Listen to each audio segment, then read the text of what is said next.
नमस्ते सबै साथीहरुलाई। यहाँ चाहिँ म चाहिँ आज आगो फुकेर एकदम गटगटाउँदो आगो बनाएको छु। यो तपाईहरुलाई किन यस्तो गर्न लागेको होला भन्ने जस्तो लाग्छ भने यहाँ चाहिँ बदेल छ नि। हामीले चाहिँ यहाँ माथि जंगलबाट चाहिँ एउटा बदेल लिएर अब त्यसलाई चाहिँ यहाँ ट्याक्क यस्तो बनाएर यहाँ रेसिपी बनाएर अब यहाँनिर मजाले चाहिँ हन्टिङ गरेको हो। यो माथितिर गएर हन्टिङ गरेको हो। तपाईहरुलाई यो थाहा छ होला कतिपय साथीहरुलाई कसरी चाहिँ हन्टिङ गरिन्छ भन्ने कुराहरु। साथी हामी शिकार गरेर आएको हामीले अब यसलाई चाहिँ बिस्तारै यसको कस्तो बन्छ हेर्दै जाउँ भन्दैछ है। अहिले चाहिँ यसको यतिको हुँदैछ हेर्नु त, झर छ। यो जङ्गली जनावर हो है।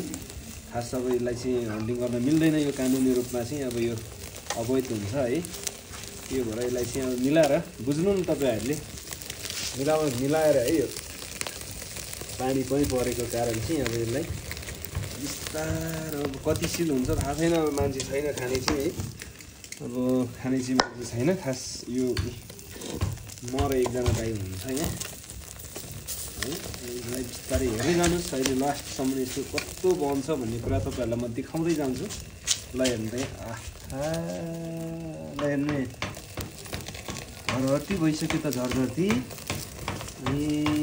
ल है। जति रपाए त्यति रातो हुँदै जान्छ। खास यो यस्तो कोइला हुनुपर्छ है।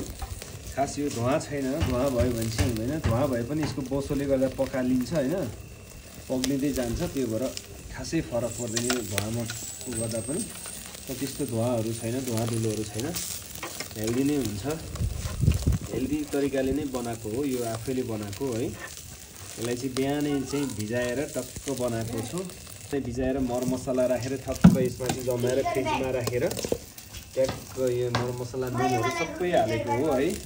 हेर्दै हेर्नु त साथीहरू कस्तो भइसक्यो यो सिल। अब यहाँ चाहिँ होटलमा गएर रेस्टुरेन्ट रिसोर्टमा गएर खाने भने यसको कति पर्छ होला। यो त हामीले नै हन्टिङ गरे भएर चाहिँ यस्तो मजाको भएको छ है।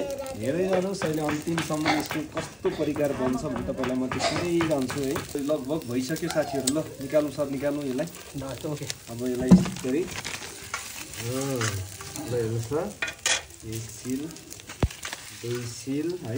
अर्को बनाउने अब यसलाई हाल्ने। अब नुन हालेर नुन हाल्ने सबै हाल्ने मजाले यसलाई उनेर यसको अब तरिका पुऱ्याउनु पर्छ। फेरि हात घोप्छ है, फेरि हातमा घोप्छ। बिस्तारै गर्नुहोस् है। राख्नुहोस् त। अब चाहिँ राम्रो आगो भयो है। खास यसमा हो कि यसरी हो कि। अब अर्को उन्ने पालै पालो है। यो बबाल हुन्छ अब यो अर्को। अब यसलाई फेरि अर्को बनाउने है। हुन्न केही फरक पर्दैन। यो बन्यो, यहाँ बन्दैछ, यो बन्यो। खास यस्तो आगोमा है एकदम राम्रो हुन्छ यो चाहिँ। ल यो पनि रेडी हुन लाग्यो। अब यसमा झन् टेस्टी हुन्छ। अब यो भयो। हजुर तेल अलिकति ल्याउनु पर्छ कि। यो अब रेडी भइसक्यो है। मजाको टेस्टी हुन्छ। अब यहाँ म चाख्छु पनि एउटा है। कस्तो भयो त। ल मिठो भएछ है साथीहरू। टेस्टी भएछ। अझै बन्दैछ।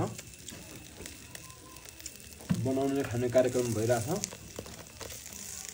तपाईँहरू पनि जोइन हुन सक्नुहुन्छ है। ल सिकोको लागि जोइन हुन सक्नुहुन्छ। Thank you so much everyone.